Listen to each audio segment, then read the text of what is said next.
dekat secara psikologis, tetapi jika secara spiritual dia mengirimkan doa-doa, mendoakan anaknya, jadi ini kehadiran ayah, kehadiran orang tua dalam bentuk yang paling konkret yaitu spiritual.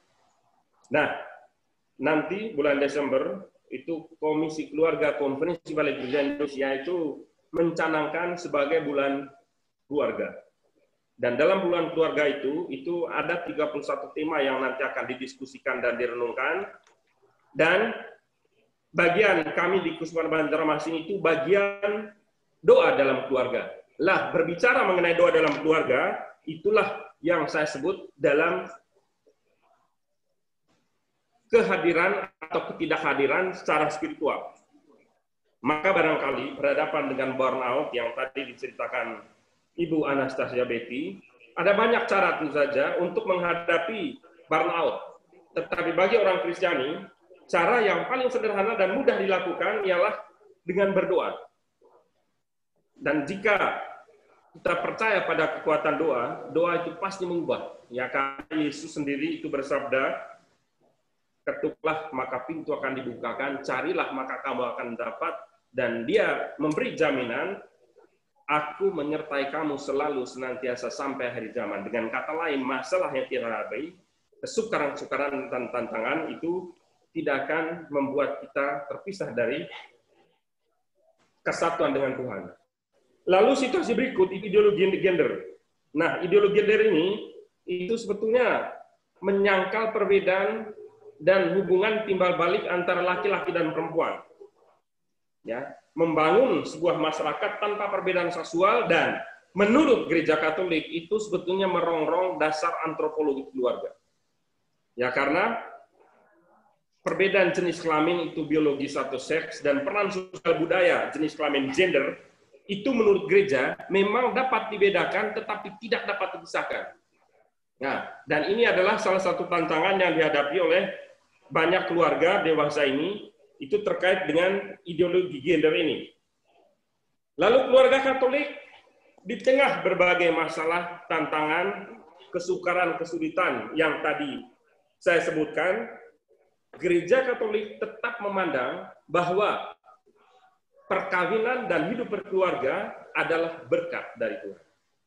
Ya, silakan nanti Ibu Bapak mengeceknya dalam surat Rasul Paulus kepada jemaat di Korintus bab 7 ayat 7. Jadi jelas sekali di situ bahwa perkawinan dan hidup berkeluarga adalah berkat dari Tuhan. Jadi ini adalah salah satu paham yang menjelaskan bahwa di tengah tantangan, kesulitan, kesukaran, masalah yang dihadapi keluarga-keluarga, Gereja Katolik memandang perkawinan dengan kacamata yang sangat positif. Dan pemahaman yang sangat positif ini, itu termasuk juga di dalamnya seksualitas. Dari seksualitas dalam perkawinan dan hidup keluarga, menurut gereja adalah tanda yang paling konkret yang menjelaskan bahwa perkawinan itu adalah berkat. Dan alasan yang paling mendasar dan pokok mengapa perkawinan itu adalah berkat, karena kalau kita membaca dalam seluruh teks kitab suci, khususnya Perjanjian Baru, sangat jelas bahwa Yesus sebagai penyelamat tidak jatuh dari langit. Ya, penjelmaan firman dalam sebuah keluarga manusia di Nazaret dan kebaruannya itu menggerakkan seluruh sejarah dunia. Jadi ini sebetulnya salah satu dasar mengapa Gereja Katolik sangat menghargai, menjunjung tinggi yang namanya perkawinan dan hidup berkeluarga. Bahkan pastor sekalipun, uskup sekalipun, paus sekalipun, dia juga tidak jatuh dari langit. Tapi dia lahir dalam sebuah keluarga. Dan itulah sebabnya mengapa Gereja Katolik, meskipun tadi disebutkan berbagai masalah, tantangan, kesulitan, kesukaran, Gereja Katolik tetap memiliki paham yang sangat positif terhadap perkawinan dan berkeluarga, dan melihatnya sebagai berkat, karena Yesus itu lahir, dibesarkan, mengalami suka duka dalam hidup berkeluarga. Nah, kiranya untuk mengakhiri bagian ini, ingin saya katakan itu sebabnya kami para imam itu mendoakan ibu bapak semua, seperti juga kami mendoakan keluarga kami masing-masing, dan mudahan ibu bapak juga mendoakan kami para imam, karena sekali lagi kesejahteraan keluarga menentukan masa depan dunia ini dan gereja. Terima kasih, salam sehat semuanya, dan jangan lupa berdoa. Saya kembalikan ke moderator. Baik, terima kasih Pater Ignas Tari MSF yang telah menjelaskan kepada kita mengenai tadi masalah dan juga dinamika keluarga Katolik dari pengalaman beliau dan juga ilmu-ilmu yang digeluti oleh beliau. Maka kesempatan sekarang saya tidak menyimpulkan materi dari kedua narasumber ini, tetapi saya mempersilahkan kepada kita semua, Bapak Ibu, dan sebelumnya saya mengucapkan selamat datang juga untuk yang baru bergabung, yang dari Banjar. Tadi ada Dr. Jimmy dan bersama istri dan juga ibu bapak yang lain. Selamat datang di pertemuan Zoom ini. Saya mempersilakan kepada Bapak Ibu semua untuk memberikan pertanyaan atau juga sharing terkait dua bahan yang barusan kita dengar bersama. Saya persilakan. Langsung kalau yang mau bertanya langsung di mute dan langsung minta untuk bertanya.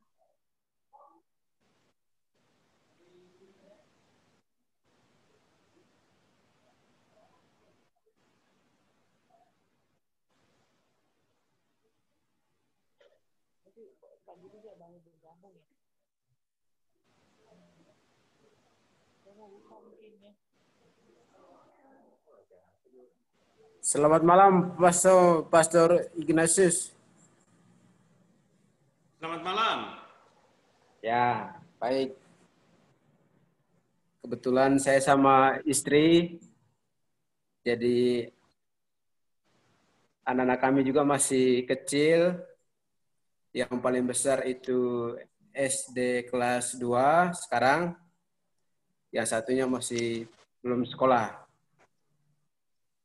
Pertanyaan saya begini, Pastor. Pertama, karena harapan kami, keluarga kami, anak-anak paling tidak mendapatkan pendidikan yang bagus ke depannya. Pertanyaan saya, ketika anak itu dia SMP, tinggal jauh dari kita, apalagi perempuan, contohnya saja kalau dia di asrama, entahkah di Jawa atau di Samarinda dan sebagainya, apakah itu akan mengganggu psikolog anak terhadap kedekatan emosional kami ke depannya? Itu sih pertanyaannya, Pastor. Mengenai kalau anak itu jauh dari kami, apakah akan mengganggu kedekatan emosional, terus rasa takutnya dia karena jauh dari kami seperti apa? Itu aja, Pastor, pertanyaannya. Terima kasih. Silakan Pastor Ignas untuk menjawab pertanyaan. Untuk Pastor Ignas ya, Pak Vincent? Ya. Pastor Ignas, Pastor. Ya. Ya, baik. Ini Pak siapa, Vincent? Pak Vincent, baik, Pak Pastor. Vincent. Jadi Pak Vincent, tadi saya sudah jelaskan kehadiran dan ketidakhadiran khususnya ayah itu bentuknya dalam 4 hal. 1 fisik, 2 emosional, 3 psikologis, 4 spiritual. Dan pertanyaannya itu terkait dengan emosi dan psikologis.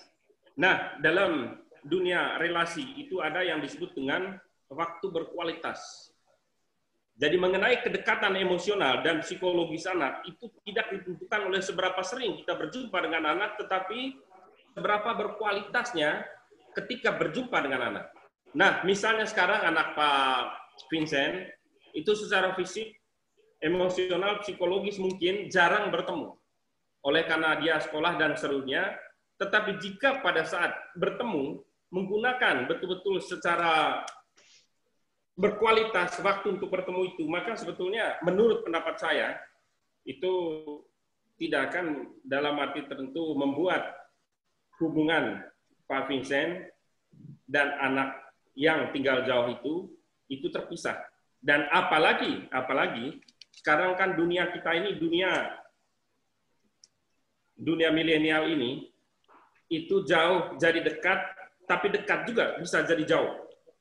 Ya seperti yang sekarang ini kita alami, jadi saya tidak mengenal Pak Vincent secara pribadi, ya secara fisik barangkali sangat jauh, tapi kita sekarang mungkin secara spiritual itu bisa dekat. Ya mungkin sesudah Pak Vincent mendengar omongan saya, lalu kemudian nanti malam tergerak untuk mendoakan kami para imam, nah itu sudah dekat secara spiritual. Lah mengenai secara emosional dan psikologi yang ditanyakan, jadi ingin saya katakan bahwa gunakan waktu secara berkualitas ketika berjumpa dengan anaknya Pak Vincent pada saat dia sudah ada di rumah. Ya, karena sekali lagi kalau menurut gereja, anak itu bukanlah milik orang tuanya, tapi mereka adalah milik Tuhan. Dan karena itu biarkanlah mereka bebas merdeka kemana Tuhan membimbing dan menuntun mereka. Saya rasa itu Pak Vincent. Mungkin ada tambahan dari Bu Anastasia Betty? Terima kasih, Pastor. Jadi betul seperti kata Pastor Ignas tadi, bahwa kehadiran atau kedekatan orang tua dengan anak secara psikis atau secara emosi itu tidak hanya ditunjukkan dengan kita duduk bersebelahan dengan si anak. Tapi misalnya nih, kalau misalnya anaknya Pak Vincent ya, Pak Vincent dan Ibu misalnya sekolah SMA di Jawa, di asrama di Jawa atau jauh. Mungkin dengan Bapak memberi perhatian dengan telepon menanyakan kabarnya, itu sudah merupakan bentuk kehadiran Pak Vincent sebagai seorang ayah dan atau ibu sebagai orang tua terhadap anak. Jadi itu tetap bisa jadi bonding, bisa tetap terjaga emosinya antara orang tua dan anak walaupun terpisahkan oleh jarak. Kira-kira tambahan saya seperti itu, Pastor. Pak Vincent. Terima kasih, Bu Betty. Terima kasih. Mungkin ada. Bagaimana Pak Vincent? Saya kira begitu. Mungkin ada pertanyaan dari Bapak Ibu yang lain. Ya, terima kasih banyak, Pastor. Ya. Sama-sama Pak Vincent. Terima kasih Pak Vincent. Pastor Tarsi. Ya, silakan Pak. Ya, saya ingin Pak Jimmy, ya, silakan. Sharing juga sedikit ya. Artinya kita tajamkan lagi dari pendapat dari Roma Ignas dan Ibu Betty tadi ya. Mungkin yang 4 aspek tadi ya, emosional, spiritual dan kecerdasan intelektual dan sebagainya. Memang benar ya. Tapi kalau kita lihat di segmen umurnya itu, saya pernah diskusi juga dengan psikolog anak ya, itu yang kritis tuh 4-5 tahun, karena di situ ada periode yang dikatakan gitu secara fisiologi anak itu kan ada egosentrisme. Nah itu, jadi ada blind spot anak itu di mana dia merasa dia benar sendiri gitu di imajinasi dia sendiri. Nah ini yang banyak salah paham orang tua ayah kita ini mukulin terus, padahal dia ya memang periodenya lagi kayak begitu ininya. Jadi periode itu periode kritis menurut saya gitu ya. Jadi ya kita pintar-pintar kadang-kadang ya keras, kalau salah kadang-kadang juga dipuji, kadang-kadang inilah seninya di situ. Tapi kalau lewat itu biasanya akan terkendali. Nah, begitu anak-anak terkendali, kita menilai aja. Kalau anak itu SMP ya, kalau dia nurut, sopan santun, ya kan, kelakuannya baik, tuh beres sudah. Mungkin ke depannya dia bagus, tinggal hanya intelektual, kita arahkan ke pengisian kapasitasnya dia, pengetahuan, dan sebagainya.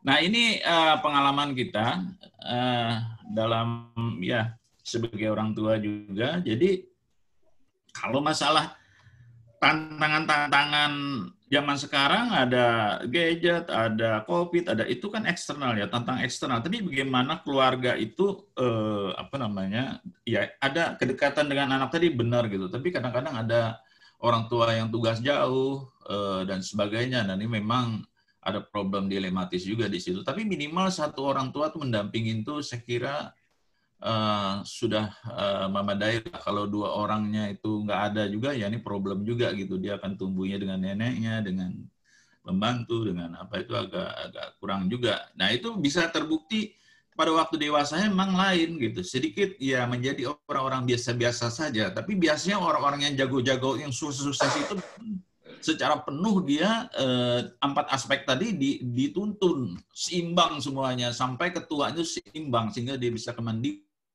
dia bisa inovasi sendiri, kreatif sendiri begitu. Karena basicnya itu sudah kuat. Kira-kira gitu ya pengalaman. Terima kasih. Ya. Terima kasih untuk Pak Dr. Jimmy. Beliau juga itu termasuk aktivis di ME Kuskupan Banjarmasin ya. Juga mendampingi keluarga-keluarga. Mungkin ada pertanyaan dari Bapak Ibu yang lain?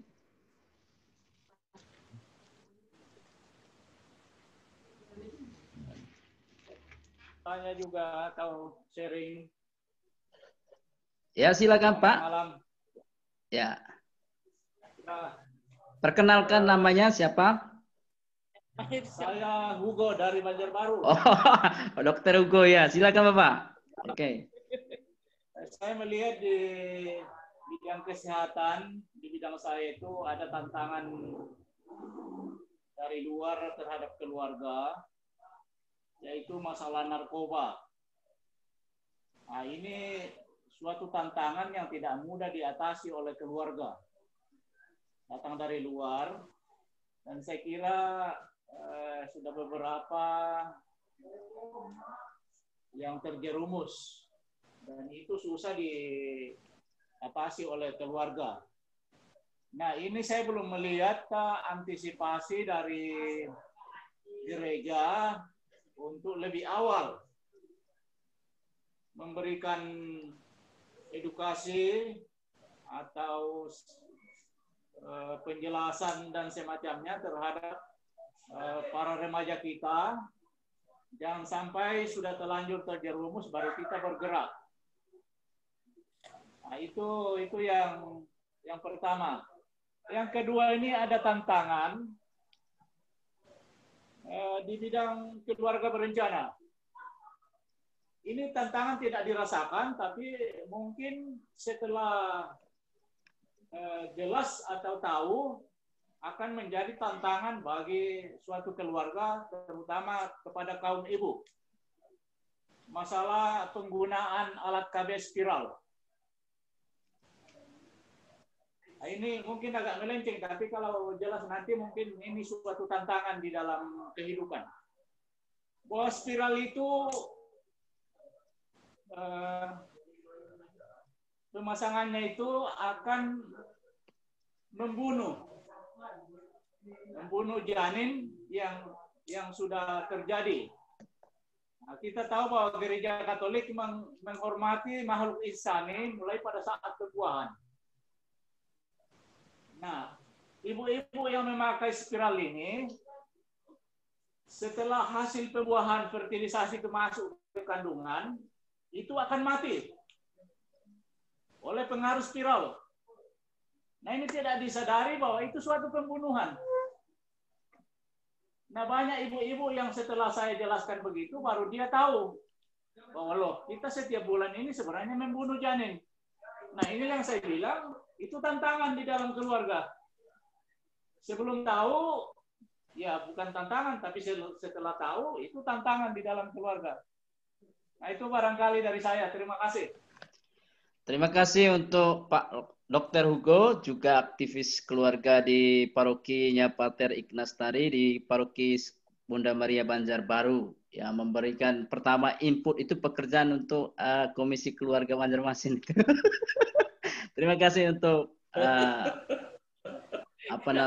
sumbangan pemikirannya tadi, Pak. Ya.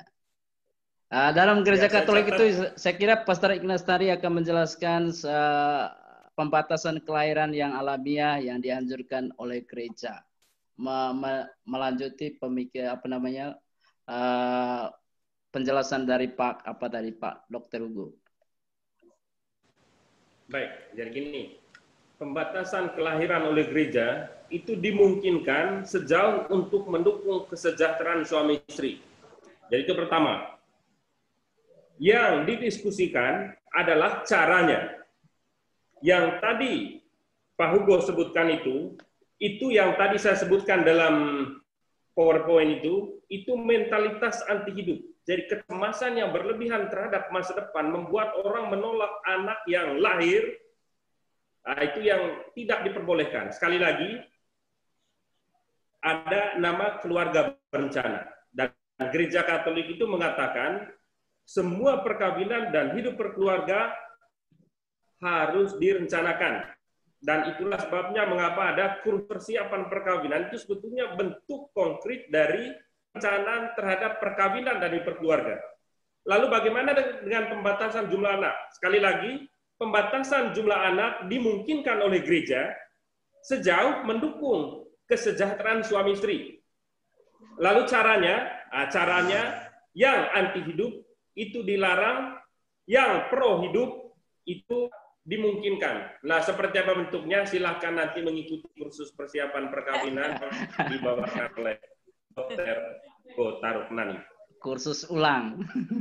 Terima kasih untuk Pak Ignas. Dan sekali lagi, gereja mendukung bahwa perkawinan itu direncanakan juga termasuk di dalam perencanaan jumlah anak. Tetapi, ada tetapinya.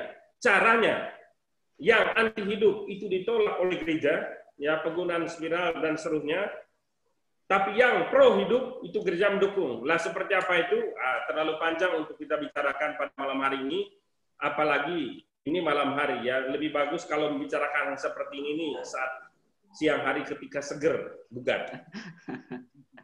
Ya, baik. Terima kasih. Terima kasih Pak Ignas. Saya teringat dengan kata Monsinyur Petrus Boden Timang. Kalau keluarga berpotensi, silakan tidak hanya 2 anak, tetapi silakan banyak juga.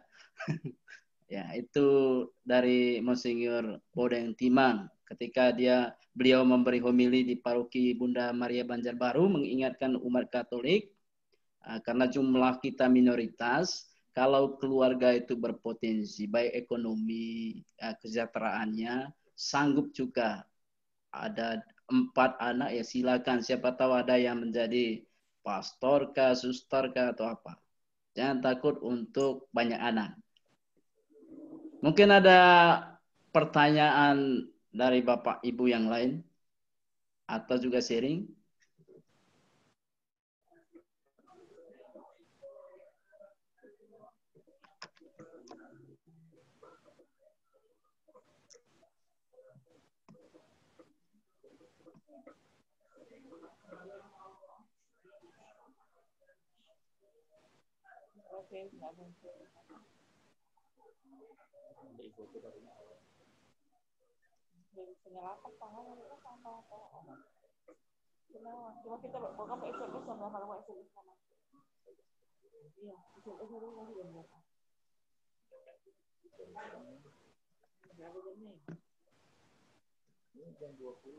Silakan.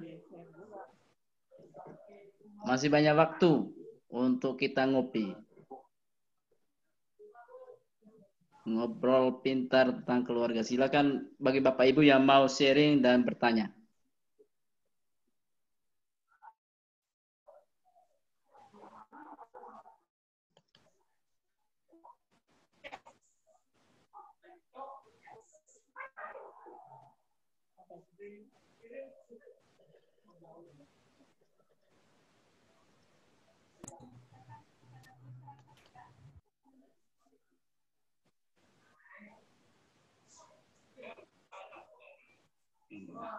Rupanya keluarga masih merenung.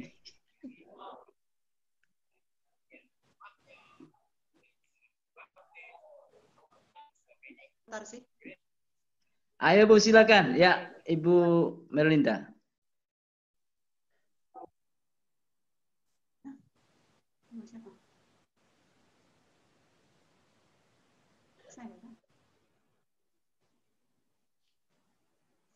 Ibu Niken ya? Ya, Ibu Niken silakan. Oke. Terima kasih teman-teman semua. Salam sehat dari Banjarbaru. Salam sehat juga, Bu. Dengan apa yang disampaikan, saya tertarik dengan apa yang disampaikan Ibu Betty tentang burnout. Saya sebagai orang tua tunggal Saya merasakan, Bu, saat pandemi seperti itu. Jadi memang ada hal-hal yang memang kita sebagai orang tua mesti lebih banyak belajar, terutama pada situasi saat semua harus dilakukan di rumah. Anak-anak mulai belajar di rumah. Memang pada waktu pendamping mereka di sekolah. Tapi saat pandemi ini semua balik ke rumah. Orang tua terutama saya yang single mother merasakan hal yang begitu tiba-tiba bertumpuk di awal-awal pandemi ini. Hal itu memang saya merasakan hal yang amat sangat mengagetkan. Karena segala sesuatu harus diputus sendiri dengan cepat, segala sesuatu harus diselesaikan dengan cepat, segala sesuatu harus dicari solusinya cepat. Saat itu memang merasakan bahwa, aduh, ternyata berat juga. Kemudian anak saya tadi bilang begini, "Mah, kalau seandainya seperti disampaikan Ibu tadi bahwa harus ada sekolah orang tua, betapa repotnya Mama, sudah kerja, sekolah lagi. Kayak apa?" Artinya bahwa memang kita sebagai orang tua harus banyak-banyak sekali sabar, itu iya. Yang kedua, harus memahami situasi anak pada tahap-tahap mereka, pada fase-fase mereka, akan kebutuhan mereka, di saat terutama saat pandemi ini. Mungkin ada trik yang tepat, Bu Betty, untuk menghadapi saat-saat burnout untuk orang tua yang mungkin sampai saat ini pun masih belum bisa untuk mengendalikan diri. Kalau untuk saya pikir standar doa, kemudian mencari pertolongan ke orang lain. Biasanya saya telepon orang tua ketika saya merasa harus ada sesuatu yang harus saya selesaikan dan saya tidak mampu, maka saya akan ditolong ke orang lain. Tapi bagi orang tua lain yang mungkin masih dalam kondisi burnout, kira-kira trik apa yang simple, praktis, dan bisa menolong mereka? Begitu Bu Betty, terima kasih. Silakan Bu Betty untuk menanggapi pertanyaan dari Bu Niken. Oke, siap, terima kasih. Terima kasih Bu Niken, pertanyaannya atau sharingnya itu mungkin mewakili dari beberapa ibu-ibu yang ada di sini yang mungkin belum tersampaikan. Tadi kata Pastor Tarsi masih diresapi. Dan itu banyak terjadi, tidak hanya pada Ibu Niken sebagai single parent, orang tua tunggal. Dan salut Ibu walaupun orang tua tunggal, tadi kedekatan Ibu dengan anak luar biasa sekali. Ibu dengan berapa putra, Bu? Putri, Bu, ya? Mungkin masih belum di-unmute, Bu. Satu, tadi putri saja. Ada 4, Bu. 2 laki. Oh, ada 4. 2 perempuan. 2 laki, 2 perempuan. Yang usia paling besar? Kelas SMA kelas 2. SMA kelas 2. Baik, itu masa-masa remaja ya, masa-masa yang masih luar biasa ya, harus didampingi terus oleh orang tua. Dan kebetulan Ibu Niken mendampinginya sendiri. Baik Ibu, orang tua lengkap ataupun orang tua sendiri sebenarnya tetap memiliki tantangan masing-masing. Bukan berarti karena saya adalah single parent, maka burnout-nya saya lebih parah daripada seorang ibu atau seorang istri yang maksudnya perkawinan masih lengkap, keluarganya masih lengkap, masih ada dengan pasangan. Tidak. Itu masing-masing punya anunya masih tetap burnout-nya tetap sama. Nah, untuk tips atau triknya, tadi tuh ada yang saya rangkum, ada 4 tadi, Bu. Yang pertama mengenali tingkat stres, kemudian menjadi orang tua yang cukup baik, tidak perlu menjadi orang tua sempurna, mencari dukungan, dan mengenali fokus pada hal positif. Yang seperti Ibu lakukan, misalnya untuk berdoa, luar biasa. seperti kata Pastor Ignas tadi, itu adalah ciri khas kita orang Katolik untuk mengatasi ya, itu adalah hal yang paling sederhana dan paling mudah dilakukan sebenarnya, tapi kadang-kadang kita pribadi suka lupa bahwa ada hal yang mudah dan bisa kita lakukan kapan saja, tetapi malah jarang kita lakukan, itu berdoa.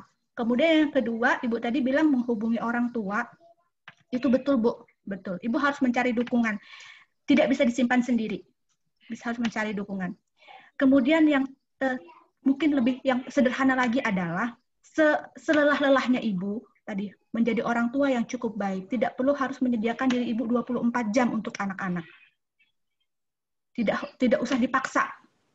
Walaupun kita mau ya kan. Tapi pada saat ibu sudah menyadari bahwa ada sesuatu yang salah, ibu sudah lelah, ibu harus kalau orang, saya lupa ini istilah dari mana, kita harus kembali menginjak bumi. Maksudnya menginjak bumi itu kembali harus menyadarkan diri bahwa saya pun harus butuh istirahat. Saya pun perlu, kalau istilah zaman sekarang itu, kalau ibu-ibu, saya butuh me time, gitu. Nah, butuh me time, gitu kan. Jadi, ada beberapa teman saya yang sekarang punya hobi baru, itu salah satunya sepertinya untuk me time, untuk kembali menginjak bumi tadi. Ada yang suka bunga, dia suka berkebun, contohnya saya juga. Itu. Kemudian ada yang tadinya nggak suka olahraga, tiba-tiba meluangkan waktu hanya sekitar 10-15 menit jogging-jogging kecil di dalam kamar. Itu salah satu hal-hal kecil yang untuk kita untuk kembali menyadarkan diri kita bahwa saya harus ngatasin ini, saya nggak bisa, saya capek, saya butuh istirahat. Itu tandanya ibu sudah bisa mengenali stres, ibu sudah bisa memagari diri ibu supaya tidak jadi parental burnout. Kemudian yang berikutnya tadi siapa namanya? Adik putrinya Ibu Niken, bahwa ya betul kalau misalnya mama sekolah lagi, mama pasti capek banget ya Dek ya, sudah ngajarin adik belajar, masih ngurusin pekerjaan rumah tangga, nyapu, suka dibantuin nggak mamanya? Suka bantu mamanya ya? Pasti dong. Nah itu hari ini, kegiatan kita malam ini, itu adalah salah satu sekolah bagi kita orang tua. Kegiatan kita malam ini. Itu kita belajar lagi, kita sharing, kita dapat pengalaman baru, kita dapat, sebenarnya saya seperti itu. Sebenarnya saya sama dengan sharingnya Bapak ini, Ibu ini, gitu. Tapi mungkin cara menghadapinya berbeda, gitu kan. Nah, siapa tahu dengan sharing-sharing yang kita dapatkan, mungkin seperti acara-acara pada malam ini, itu jadi kayak kita jadi kayak punya, mungkin saya bisa praktekkan hal itu di keluarga saya, di kehidupan saya. Seperti itu Bu Niken. Bagaimana? Semoga bisa membantu menjawab. Oke, terima kasih Bu Betty. Bagaimana Bu Niken? Sudah ya?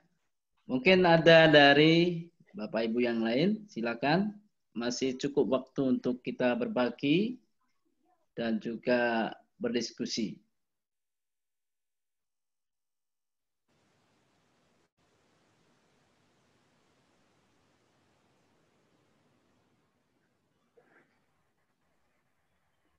Selamat malam, Pastor Tarsi. Selamat malam, Pak Silvanus. Pak Silvanus adalah masih Ketua DPP Paroki Kristus Raja Barongtongko. Silakan, Bapak. Paroki saya. Selamat malam, para pastor, Bapak Ibu yang ikut dalam Zoom meeting pada malam hari ini. Pertama, saya mensyukuri bahwa kita, meskipun COVID ini mengerikan, tapi ada sisi positifnya. Sehingga kita pada malam hari ini bisa melaksanakan pertemuan secara virtual yang sebelumnya mungkin tidak terpikir seperti ini.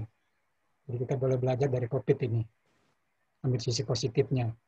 Salam sehat untuk Bapak Ibu, para pastor.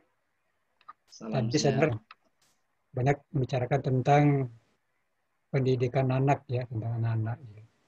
Saya juga ingin sedikit berkomentar dan nanti mungkin bisa ditanggapi oleh Betty dan Pastor Ignas. terkait dengan pendidikan anak generasi milenial. Saya beberapa kali mendengar dari anak-anak itu, mereka mengatakan, kami ini berbeda zamannya dari zaman Bapak Ibu dulu. Jadi kalau dalam banyak hal, mereka protes dengan cara pendidikan zaman sekarang ini. Zaman dulu, kita mengatakan dulu kami begini-begini, itu sukses. Tapi sekarang mereka bilang nggak bisa lagi begitu. Nah, apa yang mau saya tangkap dari hal tersebut? Artinya orang tua dalam mendidik anak-anak harus mulai belajar dengan cara baru. Ini yang saya tangkap dari pesan yang dari kata-kata anak itu. Jadi orang tua tidak bisa lagi menggunakan cara mendidik anak seperti zaman dulu. Dulu itu anak ditakut-takuti sudah tunduk. Zaman sekarang ditakut-takuti bukan tunduk, dia malah lari. Mencari solusi di luar rumah. Dan itu yang tadi juga sempat disinggung oleh Pak Dokter, siapa tadi? Abang narkoba. Ini karena mereka mencari solusi di luar rumah. Atau dia Hugo. Ada juga yang mencari solusi kepada teman-temannya. Karena di rumah dia merasa tidak nyaman dengan cara pendidikan yang dipakai oleh orang tuanya, masih menggunakan pola lama. Nah, terkait dengan pendidikan generasi milenial, barangkali baik Bu Betty maupun Pastor Ignas ada trik-trik, cara-cara yang bisa membuat anak-anak ini menjadi percaya kepada orang tua, senang dengan pendidikan dari orang tua, sehingga mereka bisa menghargai, mendengarkan nasihat dari orang tua, dan mereka tidak tersesat. Saya kira demikian yang dapat saya sampaikan. Terima kasih, selamat malam, salam sehat untuk kita semua. Terima kasih Pak Silvanus. Sebelum ditanggapi oleh Pastor Ignas dan Bu Betty, mungkin ada pertanyaan lain.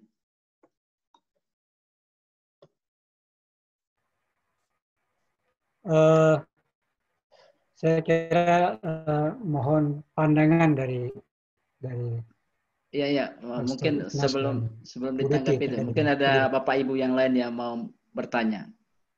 Oke.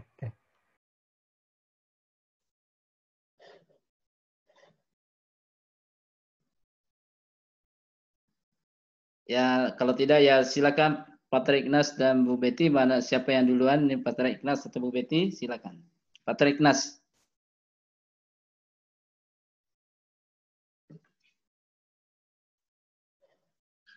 Silakan di mute, Padre. Romo, Pastor Tarsi. Oh, ya. Ya, Dok. Ya, saya sedikit ya, selamat malam ya, Pastor dan teman-teman semuanya ya. Jadi saya sependapat dengan Pak Silvanus.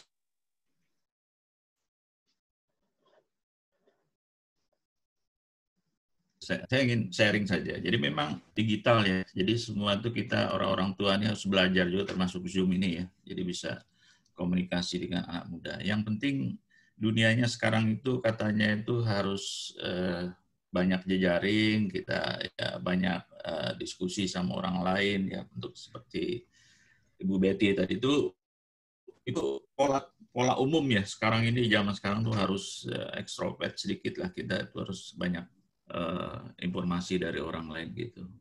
Jadi dunianya ini dunia offline dikombinasi dengan online gitu. Jadi di kantor juga kami generasi X seperti saya, baby boomers tuh harus bekerja sama dengan generasi Y ya, generasi milenial. Jadi sama-sama sekarang nggak bisa sendiri-sendiri gitu. Jadi ya saya kelebihannya punya benang merah dari sepengalaman ya, semangat juang, tapi dia juga punya kelebihan dengan menggunakan teknologi dan sebagainya. Jadi semua itu harus bersinergi. Jadi mungkin ini bisa dibawa juga iklim ini ke rumah tangga kita, dan kita sambil belajar juga dunia anak muda sekarang ya. Memang trennya itu dia kalau di kantor itu nggak suka yang orang model-model bos itu, dia senangnya yang model coach, model coaching. Dia ingin nggak mau disalahkan gitu. Kelebihan saya juga ada. Kalau bos tuh style marah-marah, dia juga kurang happy. Jadi ada sesuatu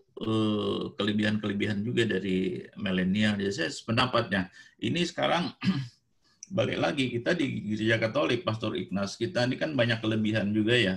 Dari Katolik ini kan kelembagaannya, kita punya struktur, kita punya sistem, kita punya culture Katolik ya, sekolah dan sebagainya, sharing-sharing kita merupakan senjata ampuh juga. Ini bisa di elaborate saya kira di paroki-paroki gitu. Ini untuk mengatasi masalah ini, terutama di era COVID ini masih banyak saya kira yang kita gali dari ide dari teman-teman sehubungan dengan untuk menjadikan keluarga Katolik ini yang ya berkualitas lah gitu ya. Terima kasih Pastor. Terima kasih Pak Jimmy. Silakan Pastor Ignas untuk menanggapi, nanti diikuti oleh Bu Betty. Atas baik, terima kasih. Ya, silakan. Dan terima kasih untuk Pak Silvanus dan Pak Jimmy. Jadi prinsipnya saya setuju dengan kedua orang ini, ya. Mengapa setuju? Karena biasanya kita berpandangan begini, orang tua mendidik anak, ya. Jadi kita berpandang itu, orang tua mendidik anak, dan turunan dari itu, orang tua selalu benar, anak salah. Orang tua tahu segala, anak tidak tahu segala. Orang tua rajin, anak tidak rajin. Jadi turunan dari orang tua mendidik anak, itu banyak turunannya.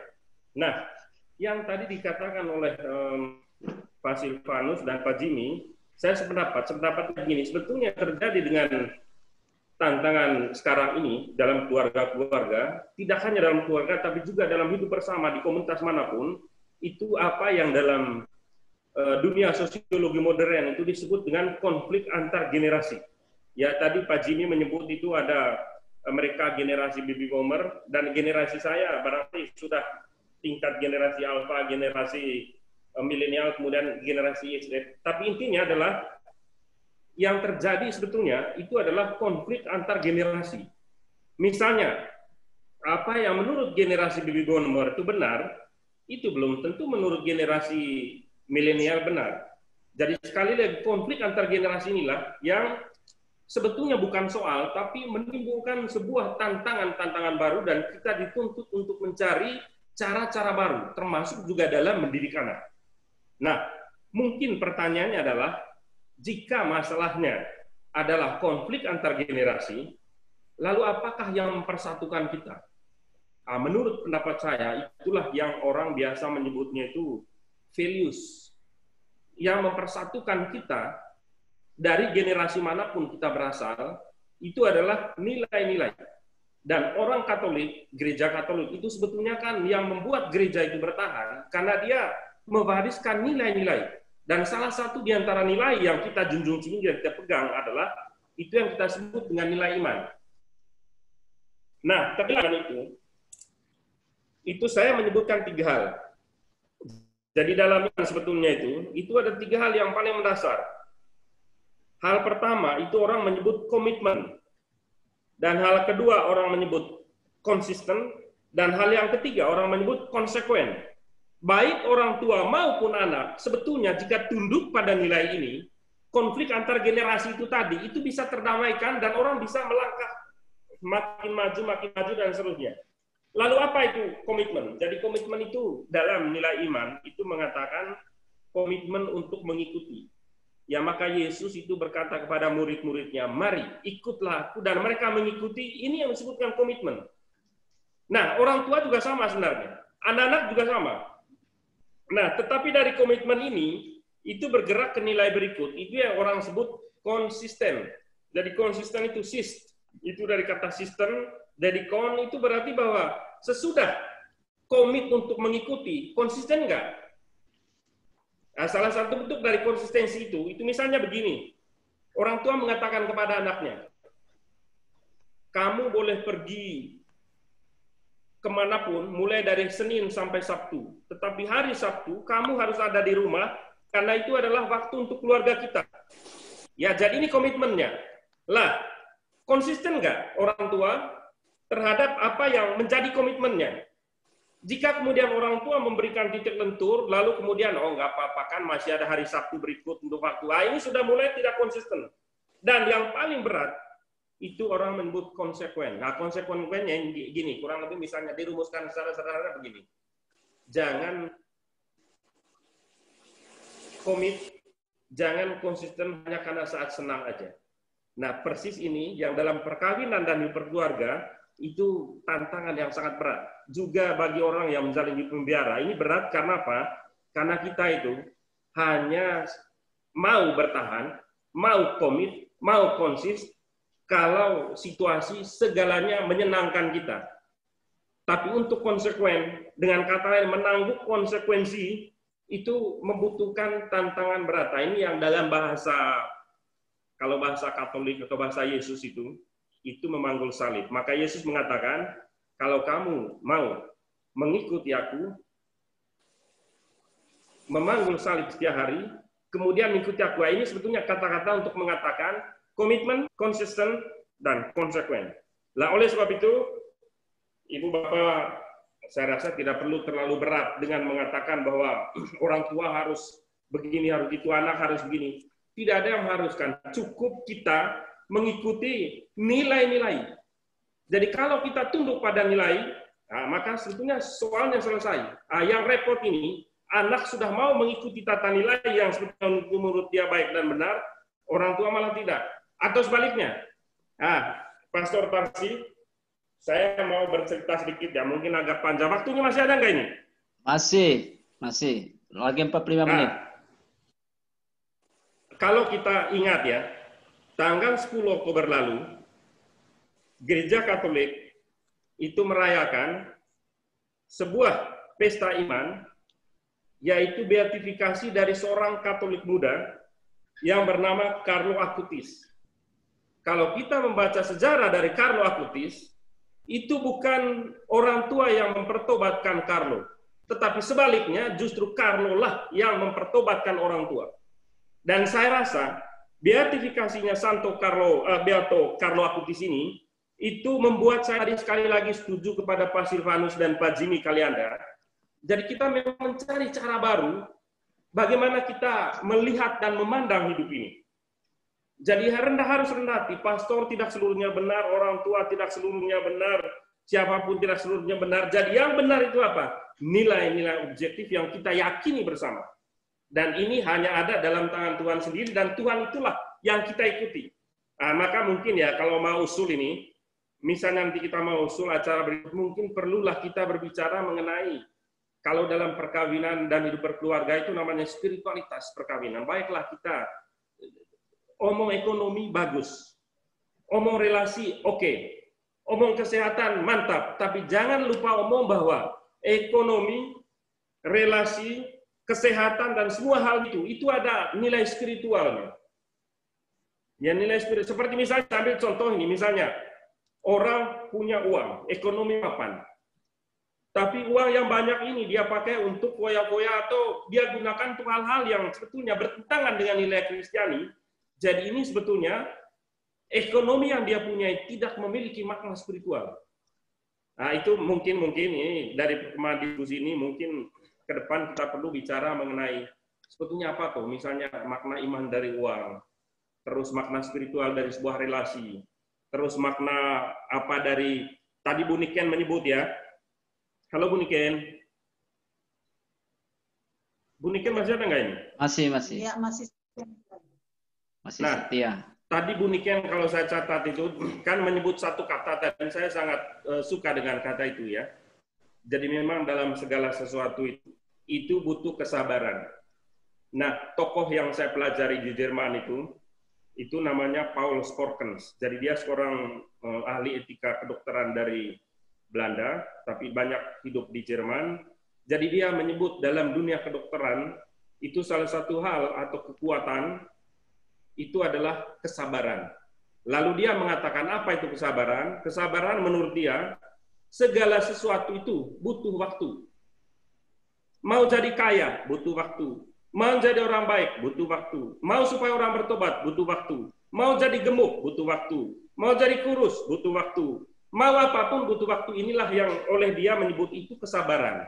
Lalu di dalam kesabaran ini, itu ada 3 nilai yang menurut dia perlu ada dalam diri setiap orang. Ya, nilai pertama dia menyebut itu harapan. Nah, harapan itu dia mengatakan sabar dengan diri sendiri. Ya, maka kalau kita baca dalam buku-buku filsafat itu kan ada juga filsafat harapan. Jadi itu sebetulnya kalau menurut dia mengatakan sabar terhadap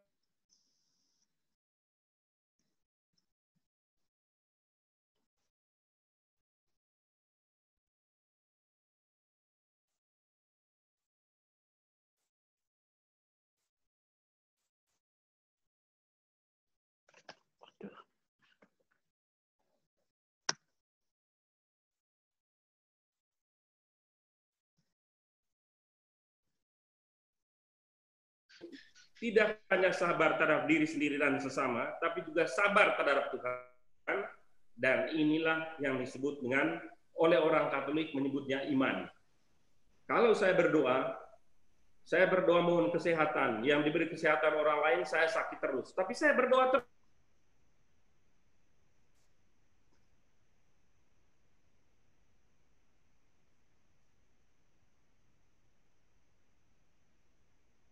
Orang yang lahir lebih dulu, dia tahu segala. Tidak.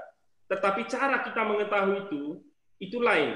Jadi orang, maka kembali ke konflik generasi tadi, mengapa terjadi konflik antar generasi? Karena orang tua bicara mengenai apa yang sudah dia alami, sedangkan generasi yang baru lahir bicara mengenai cita-cita ke depan. Jadi kalau kasarnya ya, orang tua bicara mengenai masa lalu, sedangkan anak-anak bicara mengenai masa depan yang belum pastinya. Persis di sinilah yang mempersatukan baik masa lalu maupun masa depan, itu yang disebut dengan nilai. Dan orang Katolik menyebut nilai-nilai Kristiani. Nah, mengenai nilai Kristiani itu saya rasa terlalu panjang untuk dikupas di sini. Ya, tapi nanti kalau misalnya kita mau, ya kita carilah nilai-nilai Kristiani itu apa aja, kita sebutkan. Tapi terima kasih sekali lagi untuk Pak Silvanus dan Pak Jimmy, itu mengingatkan juga uniken ya, kesabaran itu. Jadi betul sekali. Saya kembalikan kepada Bapak Moderator. Terima kasih Pak Teriknas. Mungkin tambahan dari Bu Betty ada? Ya.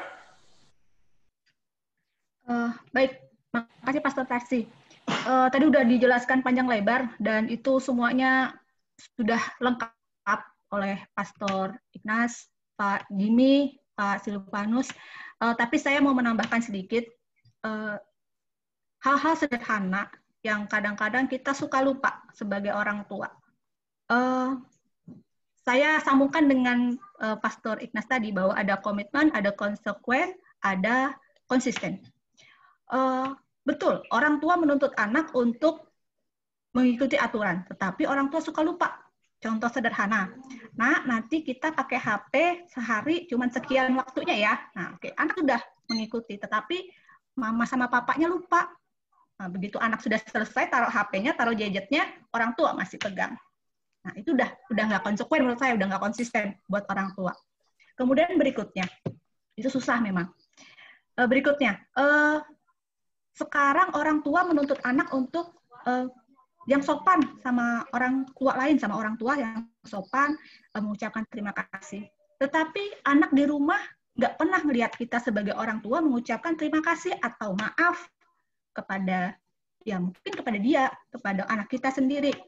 Nah, sekarang itu yang selalu saya ingatkan kepada para orang tua bahwa hal-hal sederhana seperti itulah anak meneladani kita, anak meniru kita, kan dia banyak waktunya bersama dengan kita. Apa yang kita lakukan itu yang mereka tiru.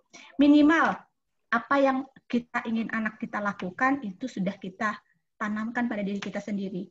Apa sih? Bersikaplah adil pada anak. Jangan hanya bisa memarahi, memberikan hukuman, tapi pada saat dia berhasil melakukan sesuatu, hal-hal sederhana pun coba apresiasi. Nah, terus saya tadi juga quote Pak Jimmy bahwa anak sekarang itu nggak bisa dapat orang tua yang bosi, yang merentah-merentah. Mereka pengennya orang tua yang bisa jadiin teman. Mereka pengennya orang tua yang kalau mereka punya masalah masalah di luar sana, oh saya punya teman cerita di rumah, jadi saya pulang ke rumah. Saya nggak cari pelampiasan di luar yang kadang-kadang kita nggak tahu itu arahnya ke yang baik, negatif, atau positif yang mungkin tadi ada hubungannya dengan narkoba lah. Kalau di Kutai Barat sekarang yang lagi tren itu ngopeng, Pastor, Bapak Ibu.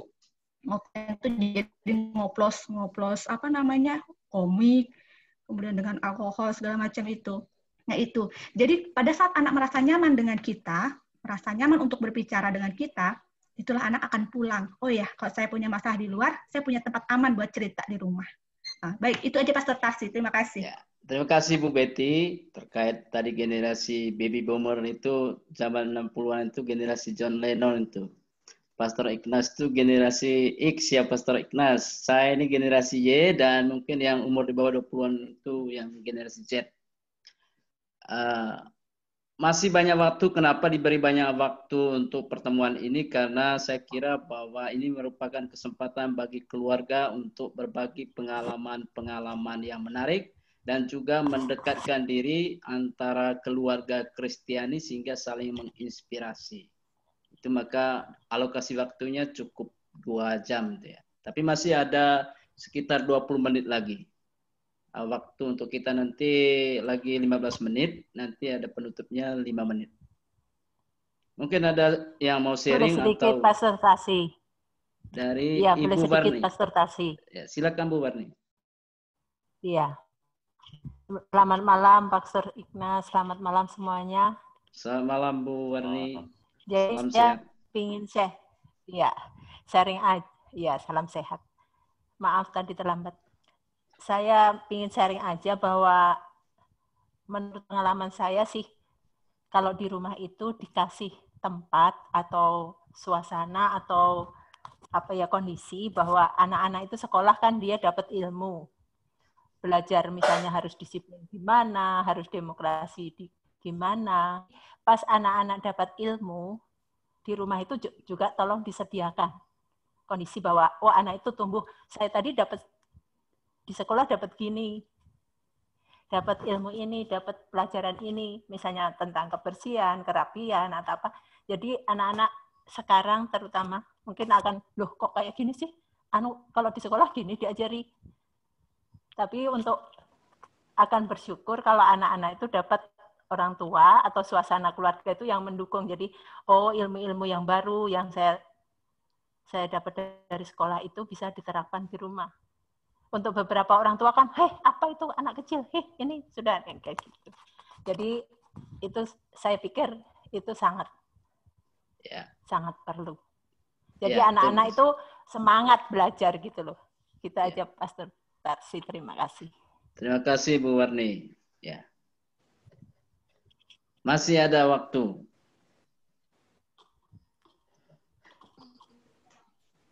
Pastor itu Bu Sumiati, ada yang mau sharing Pastor di chat? Ya silakan Bu Sumiati. Ya, silakan Bu Sumiati langsung aja. Baik, terima kasih Pastor Tarsi selaku moderator atas kesempatan yang diberikan. Selamat malam, Pastor, Bapak Ibu semua yang ada di sini. Ya, saya mungkin sedikit sharing atau mohon tanggapan dari Pastor Ignas terkait dengan tadi yang disampaikan oleh Dr. Gau ya, moderator. Dari Dr. Gau ya. Ada dua dokter, Pak Jimmy sama Pak Ugo. Oh, Pak Ugo ya. Dr. Ugo udah yang membahas terkait dengan IUD atau kontrasepsi. Mungkin saya salah satu mewakili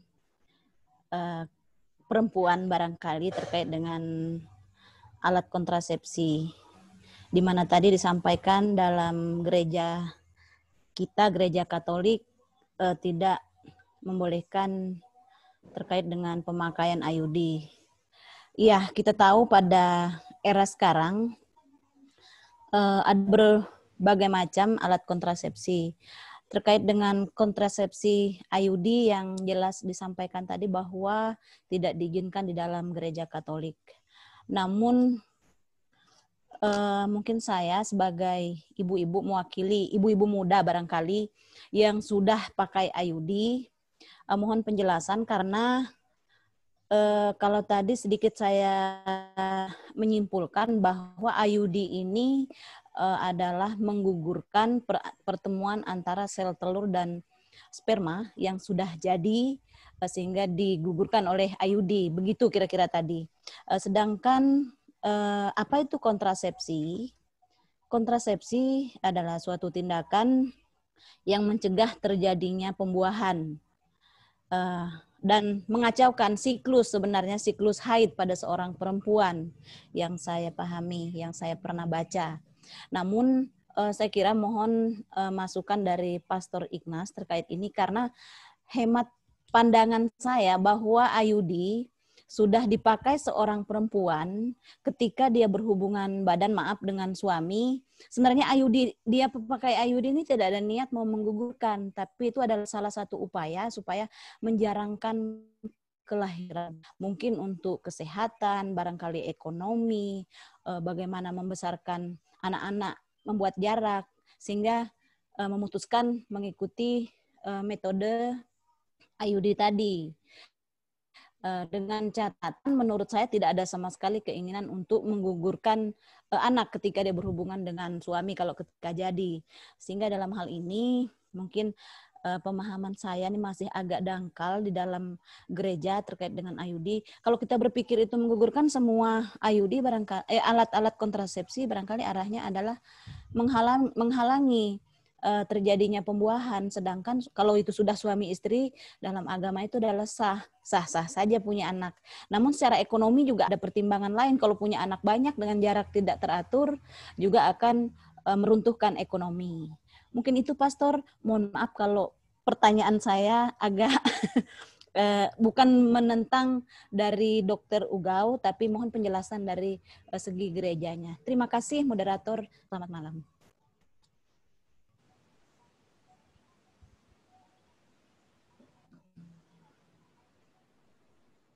Moderatornya jawab. Ya, Pastor. Jadi gini Bu. Jadi itu pertanyaan ini sebetulnya terkait dengan tujuan dan hakikat perkawinan. Jadi saya rasa semuanya akan paham ya. Jadi pertanyaan Ibu siapa tadi? Sumiati. Pastor. Abah Sumiati. Jadi pertanyaan Ibu itu terkait dengan tujuan dan hakikat perkawinan Katolik. Jadi perkawinan itu ada 3 tujuan. Ya sekali lagi bukan menurut saya, tapi menurut gereja. Tujuan pertama adalah kesejahteraan suami istri. Tujuan yang kedua ialah prokreasi. Ya sekali lagi bukan hanya kreasi tapi prokreasi. Dan yang ketiga edukasi. Jadi 1 kesejahteraan suami istri, kedua pro hidup kelahiran anak, dan yang ketiga pendidikan anak. Pertanyaan Ibu itu terkait dengan tujuan yang kedua. Jadi yang disangkal di situ itu sebetulnya adalah perkawinan yang semestinya tertuju kepada sikap terbuka terhadap anak, justru di dalam penggunaan IUD itu dicegah. Ya dengan kata lain, perkawinan melulu menjadi rekreatif. Ya, jadi persatuan seksual suami istri di situ itu melulu menjadi sesuatu yang rekreatif. Jadi tidak ada prokreatif di sana karena dicegah. Ya itu sebabnya gereja menolak. Ya, jadi misalnya orang dengan sengaja mau menikah, tapi dengan sengaja juga mengecualikan anak, itu oleh gereja tidak dapat dibenarkan. Jadi seperti kalau saya tidak salah tangkap tadi pertanyaan Ibu ini kan, dengan berbagai pertimbangan antara lain ekonomi, lalu pertimbangan misalnya jumlah anak itu kalau terlalu banyak juga itu tidak begitu bagus. Jadi apapun semua pertimbangan itu bagi gereja, karena sekali lagi gereja mau membentuk dan membangun tidak hanya anak nantinya, tapi juga sebuah komunitas yang kemudian disebut komunitas iman. Ya misalnya nih, semua orang Katolik akhirnya berpikir dalam arti dengan cara saya mau menikah tapi anak menurut saya hanya satu saja, kedua saja. Misalnya begitu ya. Misalnya begitu. Jadi dengan demikian, inilah yang gereja disebut dengan mentalitas anti hidup. Karena apa? Kalau 2 orang anak ini saja,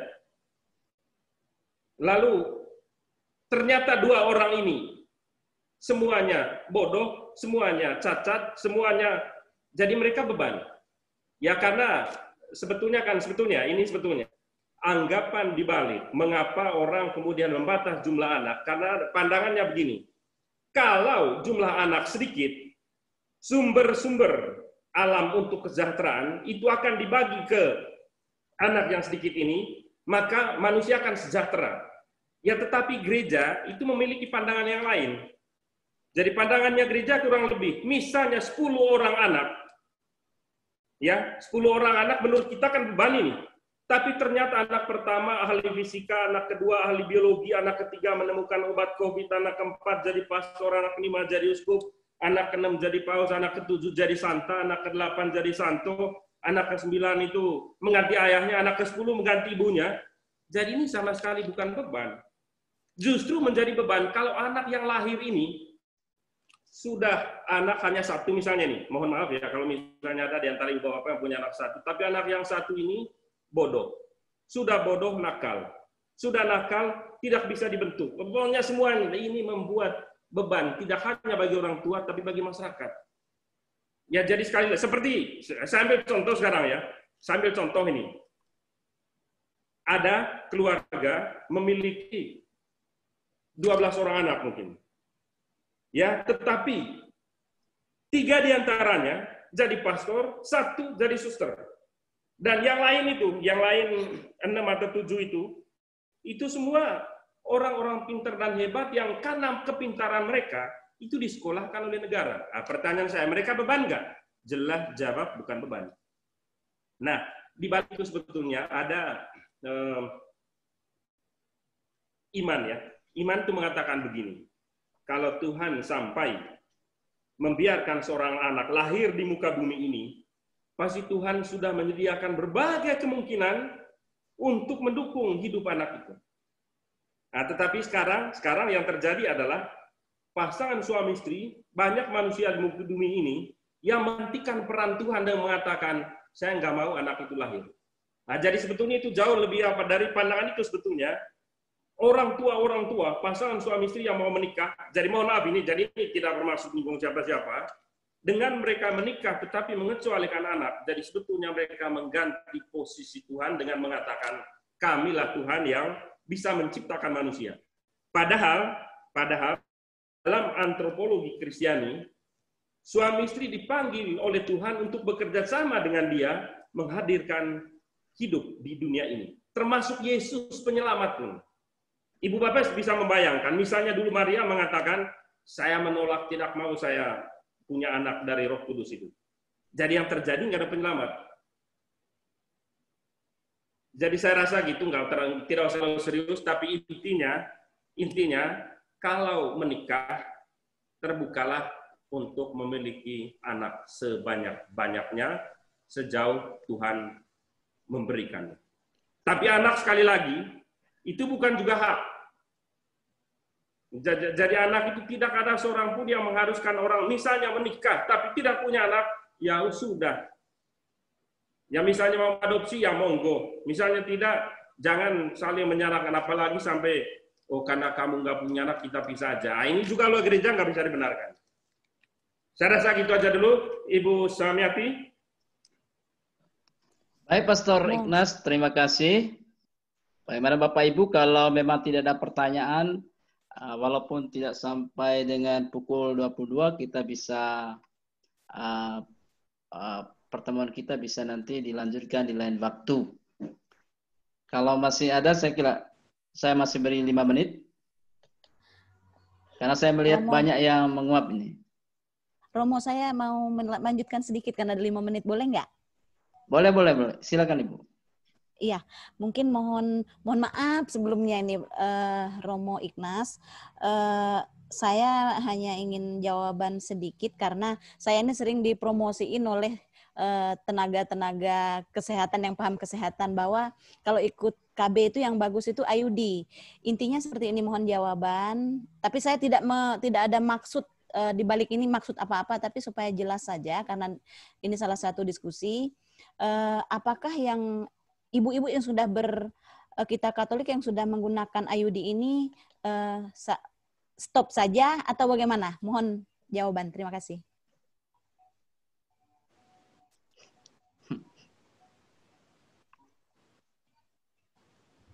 Bagaimana Pastor Ignas?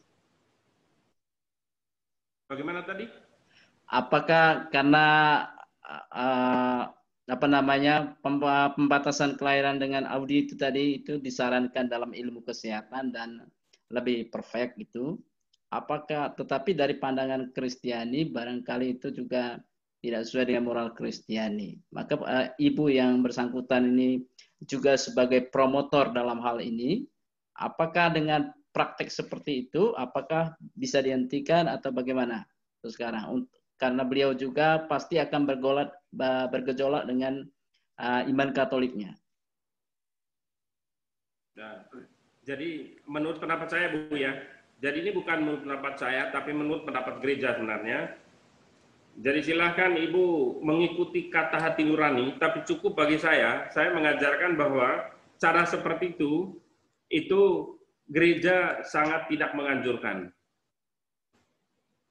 Ya tetapi sekali lagi kan yang menjalani kan bukan saya nih, Ibu yang menjalani, jadi ikutilah hati nurani Ibu.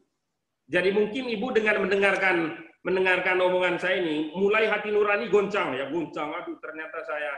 Tapi sekali lagi, silahkan membawa dalam doa, ya apa yang seharusnya Ibu lakukan, karena itu yang disebut dengan bertanggung jawab. Tapi cukup bagi saya untuk mengatakan yang anti hidup itu tidak diterima oleh gereja, dan yang bagi gereja benar adalah setiap perkawinan harus terbuka terhadap anak.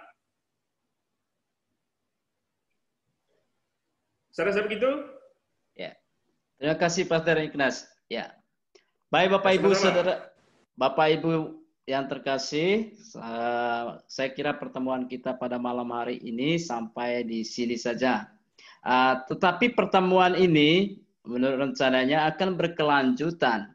Maka dalam waktu mungkin 5 menit, apakah ada saran dari Bapak Ibu untuk tema berikutnya? Nanti kami yang akan mencari narasumber, termasuk tadi persoalan Ibu Sumiati itu bisa diskusikan dengan waktu yang lebih panjang, atau tema tentang spiritualitas keluarga yang di-sharing Pak Jimmy juga tadi, itu nanti ada time khususnya sehingga kita bisa berdiskusi persoalan keluarga ini lebih banyak waktu, dan juga mungkin kita sekarang juga masih lelah untuk memikirkan yang berat-berat. Ya. Mungkin dari Bapak Ibu memberi usul tema yang terkait dengan keluarga dan yang dialami Bapak Ibu, sehingga nanti kita akan atur waktu lagi untuk forum seperti ini, ngopi tentang keluarga. Silakan kalau tidak saat ini bisa WA ke nomor saya. Ya. Dan terkait pertemuan malam hari ini, ya saya kira Bapak Ibu bisa menyimpulkan sendiri materi dari Bu Betty dan juga sharing-sharing dari juga materi dari Pastor Ignas dan juga sharing-sharing dari berbagai keluarga pada malam hari ini. Ya. Saya tidak perlu menyimpulkan, nanti saya akan tampilkan apa yang kita bahas pada malam hari ini dalam ya tampilan setelah direkam, nanti akan dimasukkan di YouTube atau diedar di forum ya. Tapi sekarang Pastor, ya Pak Silvanus. Ya, Pak Silvanus dulu. Ya, terima kasih Pastor. Saya cuma usul supaya temanya lebih spesifik. Malam ini rasanya agak terluas topiknya. Jadi supaya kita nanti fokus membahasnya. Misalnya kalau tentang KB ya tentang KB, kalau tentang anak karena keluarga itu kan sangat luas ya. Jadi mungkin itu saran saya. mengenai temanya, silakan teman-teman yang usul. Terima kasih. Selamat malam untuk semuanya. Salam sehat. Terima kasih Pak Silvanus. Pastor Ignas? Pastor Tarsi? Silakan Pak Dri. Saya rasa menarik mulai dari yang tadi Bu Samyati, ya selain tadi Pak Silvan dan Pak Jimmy itu. Kebetulan di hadapan saya ini, itu ada sebuah dokumen, itu hasil dari pertemuan para uskup sedunia tahun 2015. Jadi dokumennya ini. Jadi mungkin bisa dibaca begini. Dan dalam dokumen ini, salah satu hal yang dia bicarakan, bukan dia, tapi para uskup bicarakan, itu mengenai prokreasi. Nah, yang tadi ditanyakan oleh Bu Samyati itu sebetulnya bicara mengenai intervensi medis dalam prokreasi. Nah, lalu salah satu hal yang disebutkan ya, saya bacakan ya, tapi nanti tidak akan selesaikan malam ini, tapi cukup nanti supaya Bu Samyati dan kawan-kawan bisa merenung-renung, oh ternyata gitu. Jadi Paus itu mengatakan begini, ya para uskup sedunia mengatakan begini, kami berulang kali menyerukan kepada pasangan muda untuk terbuka terhadap kehidupan. Dengan bertindak demikian, dapat dikembangkan keterbukaan pada kehidupan dalam keluarga, gereja, dan masyarakat. Tapi sebelumnya dia mengatakan, nah ini sekali lagi tanggung jawab pasangan suami istri untuk meneruskan kehidupan. Menurut tata penciptaan, cita kasih suami istri antara seorang laki-laki dan seorang perempuan dan penerusan kehidupan terarah kepada satu sama lain. Dengan cara ini, Pencipta menjadikan laki-laki dan perempuan berperan serta dalam karya penciptaannya dan sekaligus menjadikan mereka sarana kasihnya dan seterusnya. Nah, apa yang ingin saya katakan, seperti yang tadi saya katakan awal, Yesus Kristus saja, penyelamat dunia ini, itu lahir dari pasangan suami istri. Lahir di tengah keluarga. Ya, jadi sekali lagi, dengan banyaknya orang Katolik yang menikah tetapi tidak ingin punya anak, jadi betapa banyak, mungkin juga santo dan santa, itu yang akhirnya tidak jadi lahir karena pasangan suami istri tidak ingin punya anak. Ya, jadi mudah-mudahan, untuk selanjutnya mengenai hal yang bisa kita didiskusikan dari sudut medis, ya kebetulan itu juga bidang saya, ya barangkali pertemuan ke depan mungkin kita bicara secara khusus mengenai prokreasi, ya dari sudut teknik medis. Seperti alasan kesehatan itu tadi kan alasan medis sebenarnya. Ya lalu bagaimana alasan medis ini itu dalam bentuk gereja masuk. Ya pertimbangan-pertimbangan seperti itu. Maka misalnya mau, ya mungkin pertemuan berikutnya kita bicara khusus mengenai hal ini. Saya rasa itu saja dari pihak saya, dan salam sejahtera dan salam sehat untuk semuanya. Ya, terima kasih Pak Ignas. Sebelum saya tutup, Bu Betty mungkin 2 menit kalau mau untuk memberi tips bagi keluarga-keluarga kita yang tercinta yang berjumpa pada malam hari ini. Baik, terima kasih Pastor. 2 menit. Jadi memang sekali lagi dari apa yang sudah kita dapatkan pada malam hari ini, semuanya itu adalah bekal buat kita belajar menjadi orang tua untuk menjalani kehidupan keluarga kita, khususnya keluarga Katolik, untuk lebih baik lagi. Dan bukan promosi, tetapi di Kutai Barat ini ada yang namanya Puspaga, seperti yang saya sampaikan tadi, Pusat Pembelajaran Keluarga. Jadi silahkan apabila membutuhkan bantuan bagi keluarga-keluarga atau anak-anak, bisa langsung menghubungi kami. Tadi ada nomor yang di PowerPoint tadi, Pastor, ada nomornya Puspaga, mungkin bisa di-share. Dengan tangan terbuka kami coba bantu semampu kami. Terima kasih, Pastor. Untuk area Kutai Barat. Ya, terima kasih yang pertama untuk kedua narasumber kita pada malam hari ini dalam ngobrol bersama keluarga Katolik. Terima kasih Pater Ignas dan Bu Betty. Seperti kata Pak Jimmy tadi, bahwa kita harus perlu memperkaya dengan berbagai informasi, maka forum seperti inilah keluarga-keluarga juga diasupi dengan berbagai informasi. Saya melihat banyak pakar juga yang terjun dan terlibat dalam mendampingi keluarga seperti tadi Dr. Jimmy dan juga Dr. Hugo dan berbagai keluarga-keluarga lain yang saya lihat hadir pada malam hari ini. Ini memperkaya kita semua dan nanti juga kita akan mencari tema yang bagus yang sesuai dengan keadaan keluarga-keluarga Katolik demi keluarga itu sendiri. Saya kira begitu untuk intisari pertemuan kita pada malam hari ini. Ya, sebagai moderator, saya kira tidak perlu menyimpulkan terlalu panjang lebar. Waktu sudah membuat kita lelah. Ya, terima kasih saja untuk kita semua. Salam jumpa nanti di lain kesempatan. Kalau ada usulan, tetap bisa WA secara pribadi ke nomor saya.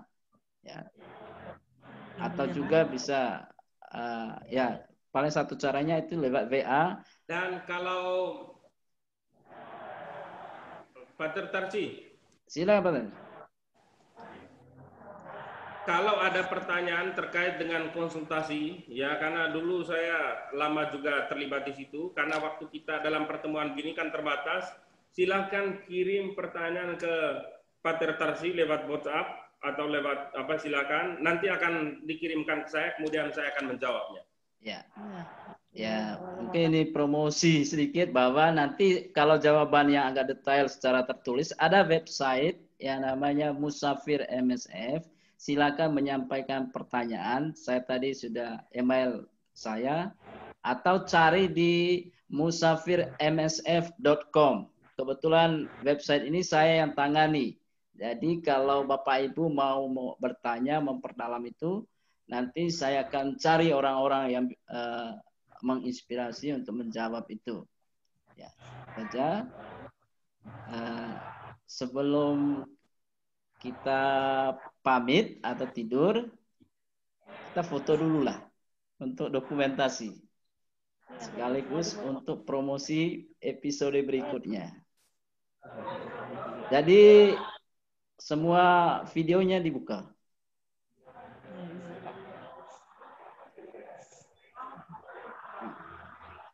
ME.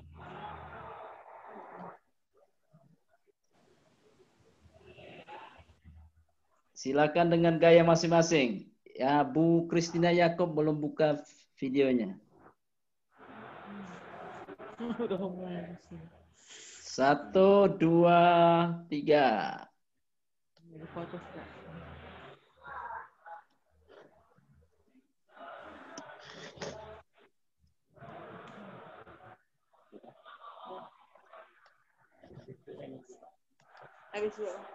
Lagi masih. Kok nggak ada rasanya, Mo? Ya memang nggak ada rasa alat ini. Ada kilatnya. Yang berkilat, Mo. Oke, sip. Oke, sudah. Mari kita tutup dengan doa penutup. Mari kita berdoa. Dalam nama Bapa dan Putra dan Roh Kudus. Amin. Allah Bapa di dalam surga, Engkau sendiri sungguh mencintai keluarga-keluarga. Engkau datang ke dunia ini melalui keluarga. Maka kami mohon berkatilah keluarga kami masing-masing. Agar kami sungguh-sungguh meneladani keluarga-Mu yang suci. Dan juga menjadi saksi-saksi Injil-Mu, warta kebaikan dan cinta kasih di tengah dunia ini. Semoga kami keluarga-keluarga Kristiani mampu berpegang teguh pada janji pernikahan, kesetiaan, dan keutamaan-keutamaan hidup berkeluarga. Ya Bapa, semoga Engkau juga membimbing dan memberkati istirahat kami pada malam hari ini. Semoga Engkau memberkati keluarga-keluarga dan anak-anak mereka sehingga besok pagi kami bisa bangun dengan sehat walafiat untuk melanjutkan karya-karya kami demi keluarga dan juga bagi banyak orang. Sebab Engkaulah Tuhan dan pengantar kami yang hidup dan berkuasa kini dan sepanjang masa. Amin. Tuhan sertamu. dan sertamu juga. Semoga kita semua keluarga-keluarga Kristiani dan istirahat kita pada malam hari ini dilindungi dan diberkati oleh Allah yang Maha Kuasa, Bapa dan Putra dan Roh Kudus. Amin. Amin. Selamat malam. Terima kasih. Selamat malam. Selamat beristirahat. Salam sehat. Tuhan memberkati. Malam, Pastor. Komunikasi di mana sekarang? Barong Tongko. Barong Tongko, Pak. Ya, ya. Sama ini Romo Cahyo ya. Ya, ada juga orang muda yang ikut nih tadi.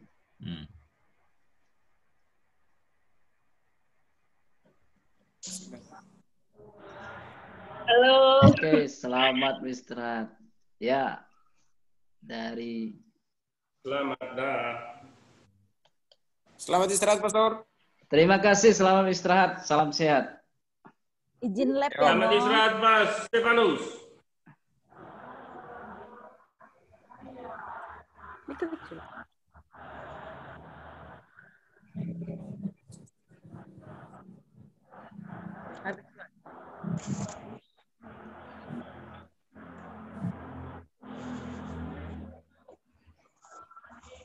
Dah, kembalikan.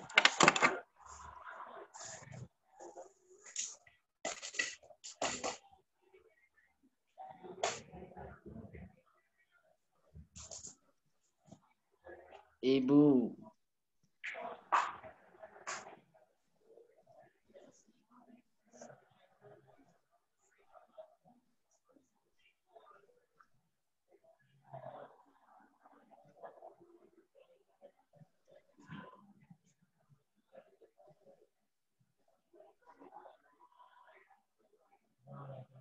Romo, selamat malam. Selamat istirahat. Salam sehat, Romo.